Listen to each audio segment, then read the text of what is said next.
சினிமாவில் வாய்ப்புகள் வந்து எப்போவாது இதே கோடம்பாக்கத்தில் லட்சம் பேர் தெரியுறான் வாய்ப்பு கிடைக்காம. இப்போ வாய்ப்பை சரியாக பயன்படுத்த வேண்டிய பொறுப்பு இயக்குனருக்கு இருக்கு. ஒரு முதலாளி பணத்தை எங்கேருந்து வேணாலும் எடுத்துகிட்டு வந்துடுறாரு. ஒரு தடவை மிஸ் ஆகலாம், 2 தடவை மிஸ் ஆகும். ஒவ்வொரு தடவை உனக்கு மிஸ் ஆகும் அப்படின்னா, இல்லை சார் எங்கேயோ ஒரு ராங் கால்குலேஷன், அது இந்த தடவை சரியாக வருது, இந்த தடவை. அப்புறம் இப்போ இந்த ஹிந்திக்கு ஸ்கிரிப்ட் எழுதினாரு, அடுத்த கட்டத்துக்கு போயிட்டாரு. ஆனால் என்னென்னா நந்தா கிட்ட அந்த உழைப்பு, அந்த முயற்சி, அந்த தேடுதல் இருந்துக்கிட்டே இருந்தது. அது நான் கனிக்கிட்ட பார்த்துருக்கேன். கனிய தொடக்கத்துலேருந்து எனக்கு தெரியும். அவனுடைய தேடுதல், அவனுடைய பர்த்திவீரன் ஷூட்டிங்லாம் திட்டு வாங்கிட்டு கோச்சிட்டு வந்துட்டான்.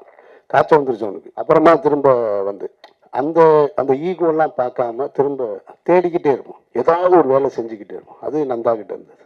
அப்புறம் இப்போ இந்த படம் இப்போ சொன்னார் சார், இந்த மாதிரி இப்போது சார் நீங்கள் விரும்புகிற மாதிரி ஒரு படம் எடுத்திருக்கேன் சார், நீங்கள் கண்டிப்பாக இந்த இடம் உங்களுக்கு பிடிக்கும், நான் உங்களுக்கு காட்டுறேன் சார்.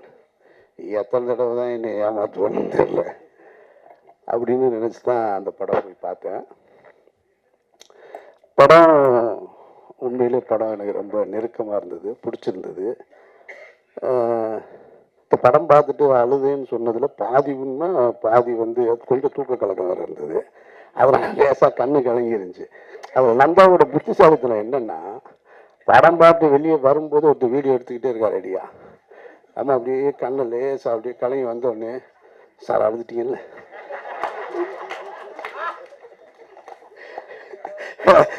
இப்போ அந்த வீடியோ வேற எடுத்துக்கிட்டு இருக்கா, இல்லைன்னு சொன்னா என்ன வருது, சார் அழுதுட்டீங்கல்ல, சார் அழுதுருக்கீங்க சார், இல்லை நந்தா சார் தெரியுது சார் அழுதுறீங்க, எப்படியா வலு கேட்டா நான் அழுது விட்டுருவோம் போல. ஆனால் படத்தில் ஒரு காட்சியில் நான் கண் கலங்கிட்டேன்.